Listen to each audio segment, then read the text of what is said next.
Innal hamdalillah nahmaduhu wa nasta'inuhu wa nastaghfiruh wa na'udzu billahi min syururi anfusina wa min sayyiati a'malina may yahdihillahu fala mudhillalah wa may yudlil fala hadiyalah wa asyhadu an la ilaha illallah wahdahu la syarikalah wa asyhadu anna Muhammadan abduhu wa rasuluh. Ya ayyuhalladzina amanu taqullaha haqqa tuqatih wa la tamutunna illa wa antum muslimun. Ya ayyuhan nasu taqu rabbakumul ladzi khalaqakum min nafsin wahidah wa khalaqa minha zawjaha wa bassa minhuma rijalan katsiran wa nisaa'a. Wattaqullaha allazi tasaaluna bihi wal arham innallaha kana 'alaikum raqiba. Ya ayyuhallazina amanu taqullaha wa qulu qawlan sadida yuslih lakum a'malakum wa yaghfir lakum dzunubakum. Wa may yuti'illaha wa rasulahu faqad faza fawzan 'azima. Amma ba'du fa inna asdaqal hadis kitabullah wa khairal haji Muhammadin sallallahu alaihi wasallam wa syarrul umur muhdasatuha wa kullu muhdasatin bid'ah wa kullu bid'atin dalalah wa kullu dalalatin finnar. Allahu akbar, Allahu akbar, la ilaha illallah, Allahu akbar, walillahil hamd. Para aidin wal aidat rahimani wa rahimakumullahu jami'an. Pertama-tama marilah kita kembali panjatkan puji dan syukur kepada Allah Subhanahu wa taala. Kepadanya kita sama-sama memuji.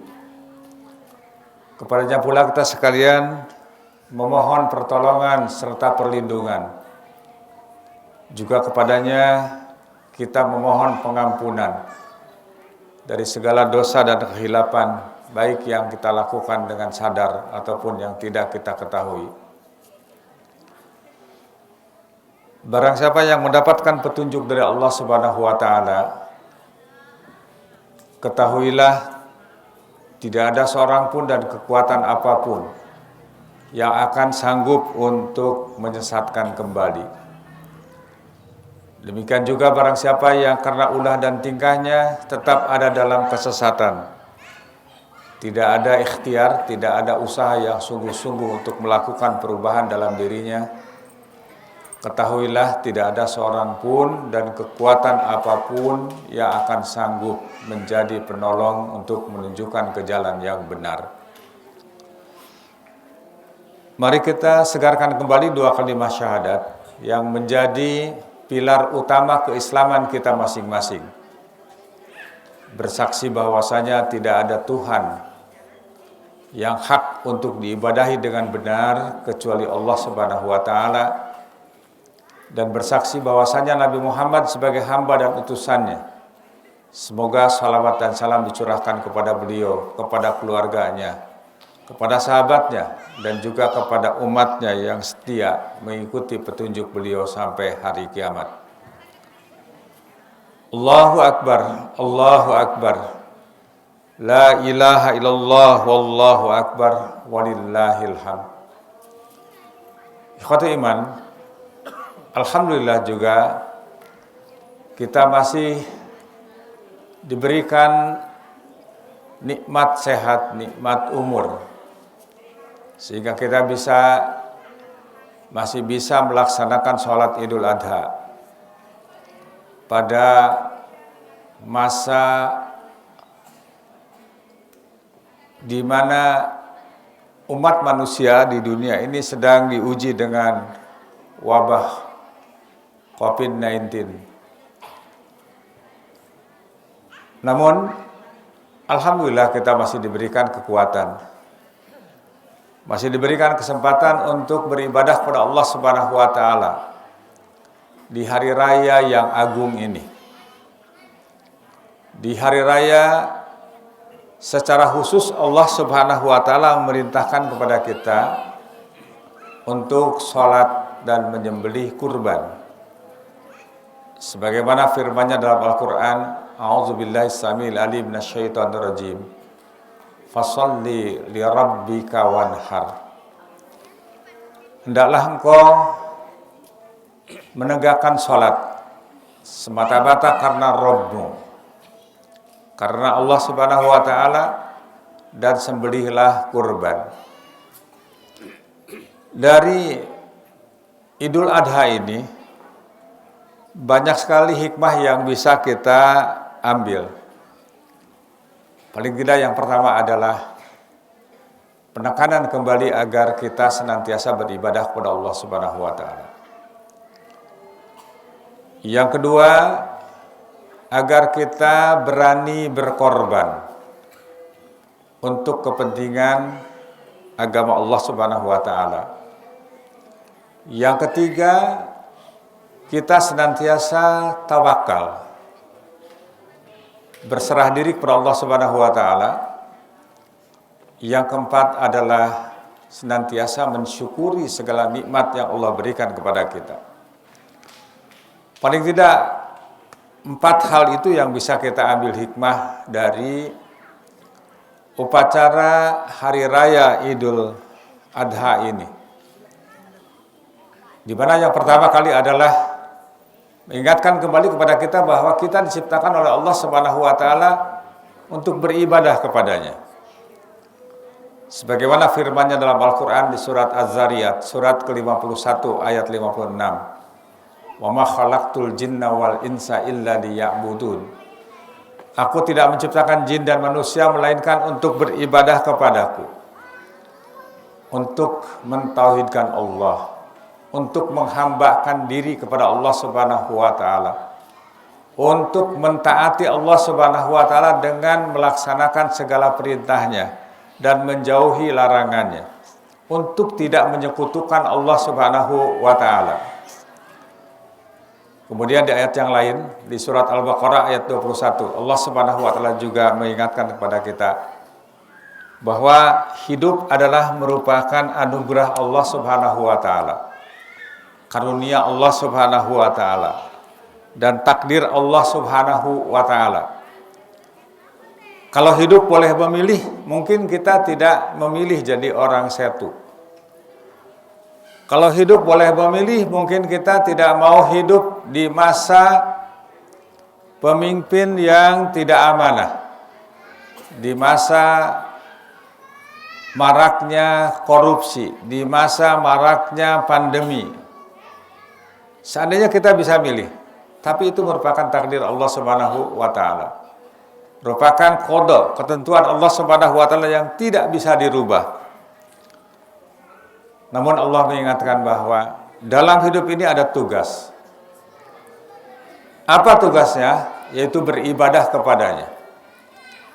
Sebagaimana firman-Nya, ya ayyuhan nas u'budu rabbakum allazi khalaqakum wallazina min qablikum la'allakum tattaqun. Wahai manusia. Ayat ini dimulai dengan seruan. Kalau dalam sastra Arab disebut taklif, dipertautkan. Artinya siapa saja yang sadar menjadi manusia akan merasa terpanggil, akan tersentuh. Kecuali kalau bukan manusia. Wahai manusia, siapa saja yang sadar menjadi manusia, ingat ada tugas hidup. Apa tugas hidup itu? U'budu rabbakum, beribadahlah kepada Tuhanmu. Allah Subhanahu wa Ta'ala yang telah menciptakan kamu dan menciptakan orang-orang sebelum kamu. Apa target yang dicapai untuk dengan ibadah ini? La'allakum tattaqun, agar kalian bertakwa.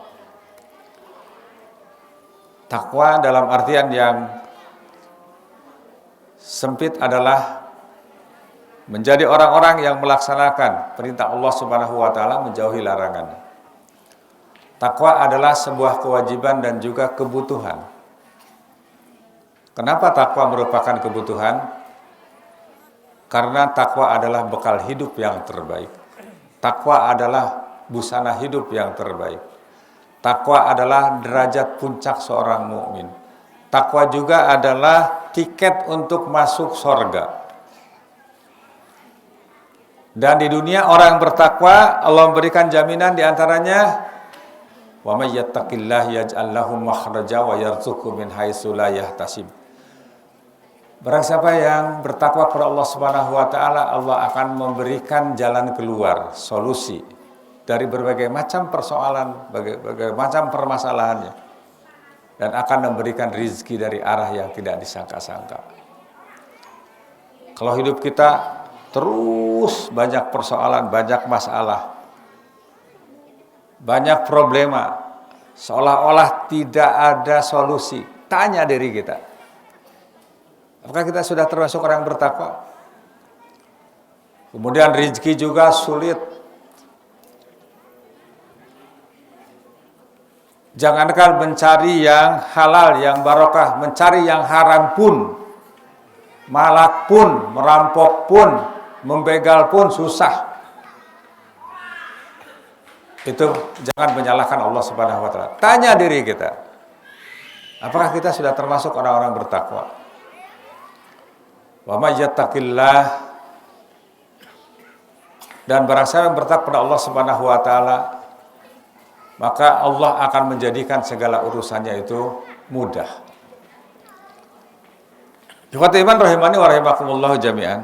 Di sini disebutkan tadi bahwa dari sekian banyak ibadah, ibadah itu dibagi dua. Ada ibadah dalam artian yang khassah, yang sempit.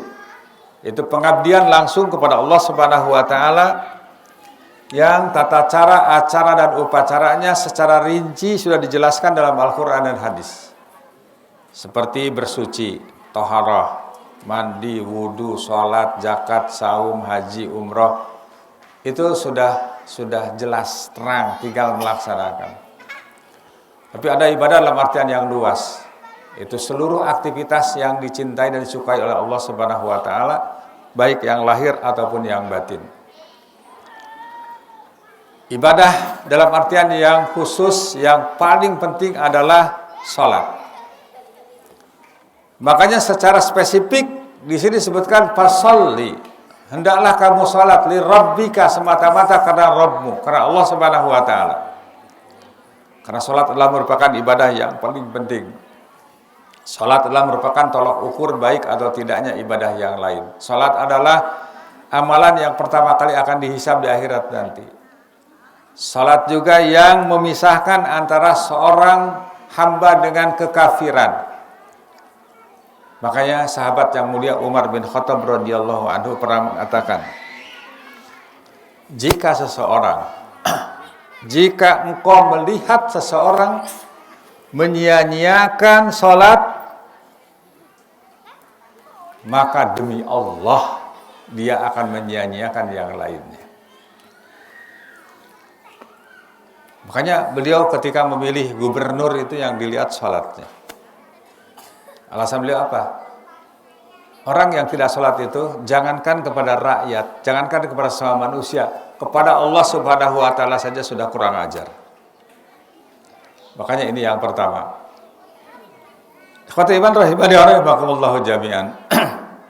Kemudian yang kedua adalah kita diperintahkan untuk berkorban. Itu dengan insyaallah sebagaimana tadi dikatakan, kita akan menyembelih hewan kurban. Yang kata para ulama, ada yang mengatakan menyembelih hewan kurban itu wajib, ada yang mengatakan sunnah muakkadah. Sesuatu yang hukumnya sunnah tetapi pahalanya pahala wajib. Yang mengatakan wajib karena Rasulullah SAW bersabda, barang siapa yang diberikan keleluasaan harta, rizki pada hari raya Idul Adha, walam yudahi, tetapi dia tidak menyembelih hewan kurban, fala yaqrabanna musallana, janganlah dia sekali-kali mendekati tempat sholat kami. Itu urusan para ulama. Yang penting bagi kita, bagi awam, ketika kita mampu laksanakan saja. Kalau itu wajib berarti kita sudah melepaskan diri dari kewajiban. Kalau itu sunnah muakkadah, insyaallah kita akan mendapatkan pahala yang besar dari ibadah tersebut. Kemudian para jamaah yang nanti Allah Subhanahu wa taala, tentu seseorang akan beribadah kepada Allah Subhanahu wa taala dengan baik dan benar. Seseorang akan berani berkorban ketika dia tawakal kepada Allah Azza wa Jalla, menyerahkan diri kepada Allah Subhanahu wa taala. Sebab tanpa tawakal orang tidak akan berani berkorban. Tapi orang yang tawakal, dia yakin Allah memberikan jaminan. Wa may yatawakkal 'alallah fahuwa hasbuh. Barang siapa yang berserah diri kepada Allah Subhanahu wa taala, maka Allah Subhanahu wa taala akan memberikan kecukupan. Tidak ada orang yang sengsara karena kurban, tidak ada orang yang bangkrut karena sedekah. Justru insyaallah hartanya akan semakin diberkahi oleh Allah Subhanahu wa taala. Kemudian yang keempat, juga kita dituntut untuk senantiasa bersyukur kepada Allah Subhanahu wa taala, mensyukuri nikmat yang telah Allah berikan kepada kita. Makanya sebelum minta apa-apa dalam hidup ini, doa yang pertama kali adalah minta kepada Allah Subhanahu wa taala agar kita bisa mensyukuri segala nikmat yang Allah berikan kepada kita. Contoh umpamanya seperti Nabi Sulaiman alaihissalam. Beliau seorang pejabat, konglomerat, teknokrat, bangsawan, hartawan, agamawan, rupawan. Pokoknya semua kebaikan ada pada beliau. Tapi yang beliau minta bukan jabatan yang lebih tinggi, bukan tambahan harta, tetapi yang beliau minta adalah agar mampu mensyukurinya. Rabbi auzi'ni an ashkura ni'mataka allati an'amta alayya wa ala walidayya wa an a'mala salihan tardahu wa adkhilni birahmatika fi ibadika salihin. Ya Allah, ya Rabb kami, tolonglah aku agar aku senantiasa mampu mensyukuri segala nikmat yang telah Kau berikan kepadaku dan kepada kedua orang tuaku. Dan tolonglah aku agar aku mampu melaksanakan amalan yang salih. Dan dengan rahmat-Mu, masukkanlah, kelompokkanlah aku dengan orang-orang yang salih. Doa itu pun diajarkan oleh Nabi SAW, diwasiatkan kepada kita melalui sahabat yang mulia, Mu'ad bin Jabal radhiyallahu anhu. Beliau mengatakan, usika ya Mu'ad la tada'anna dubura kulli salatin an taqul Allahumma a'inni ala zikrika wa syukrika wa husni ibadatik. Aku berwasiat kepada wahai Mu'ad, jangan engkau tinggalkan pada setiap akhir salatmu. Hendaklah engkau berdoa, ya Allah, tolonglah aku agar aku senantiasa mensyukuri segala nikmat yang telah Engkau berikan kepadaku. Tolonglah aku agar aku senantiasa ingat kepadamu. Pertama adalah agar senantiasa ingat kepadamu, bersyukur kepadamu, dan agar senantiasa memperbaiki ibadahku. Kenapa harus kita bersyukur? Karena Allah memberikan jaminan, la in syakartum la azidannakum wa la in kafartum inna azabi lasyadid. Jika engkau bersyukur, maka pasti aku akan menambah. Allah akan menambah karunia-Nya. Tapi kalau kufur nikmat, justru Allah mengumumkan sesungguhnya azabku adalah sangat pedih. Ikhwata iman rahimani wa rahimakumullah jami'an. Marilah kita akhiri dengan memanjatkan doa kepada Allah Subhanahu wa taala. Allahumma ighfiril muslimin wal muslimat wal mu'minin wal mu'minat al ahya'i minhum wal amwat birahmatika ya arhamar rahimin. Rabbana zalamna anfusana wa illam taghfir lana wa tarhamna lanakunanna minal khasirin. Rabbana la tu'akhidna in nasina wa akhtana. Rabbana wa la tahmil alaina isran kama hamaltahu 'alal ladzina min qablina. Rabbana wa la tuhammilna ma la taqata lana bih wa'fu 'anna waghfir lana warhamna anta maulana fansurna 'alal qawmil kafirin. Allahumma inna na'udzubika minal baras wal junun wal judam wa sayyi'il asqam. Ya Allah, kami berlindung kepadamu dari penyakit lepra, penyakit gila, penyakit kusta, dan penyakit-penyakit buruk yang membahayakan kepada kami. Allahumma inna nas'alukal afwa wal afiyah fid dunya wal akhirah. Allahumma inna nas'alukal afwa wal afiyah fi dini wa dunyaya wa ahlina wa malina. Allahumma astur auratana wa amin raw'ana. Allahumma fadna min baini yadaina wa min khalfina wa an yaminina wa an shimalina wa min fawqina wa na'udzu bi azamatika an nagtala min tahti. Ya Allah, peliharalah kami dari muka, dari belakang, dari kanan, dari kiri. Ya Allah, sesungguhnya kami mohon kebajikan dan keselamatan di dunia dan di akhirat. Ya Allah, sungguhnya kami memohon kebajikan dan keselamatan dalam agama, dunia, keluarga, dan harta kami. Ya Allah, tutupilah aurat kami, aib dan sesuatu yang tidak layak dilihat orang, dan tentramkanlah kami dari rasa takut. Ya Allah, peliharalah kami dari muka, dari depan, dari belakang, dari kanan, dari kiri, dan dari atas kami. Kami berlindung dengan kebesaran-Mu, agar kami tidak disambar dari bawah kami oleh ular atau tenggelam dalam bumi dan lain-lain yang membuat kami jatuh. Rabbana hablana min azwajina wa dzurriyyatina qurrata a'yun waj'alna lil muttaqina imama. Rabbana atina fid dunya hasanah wa fil akhirati hasanah wa qina azabannar. Wa sallallahu ala Muhammadin wa ala alihi wa sahbihi wa sallam. Wa akhiru da'wana walhamdulillahi rabbil alamin. Assalamualaikum warahmatullahi wabarakatuh.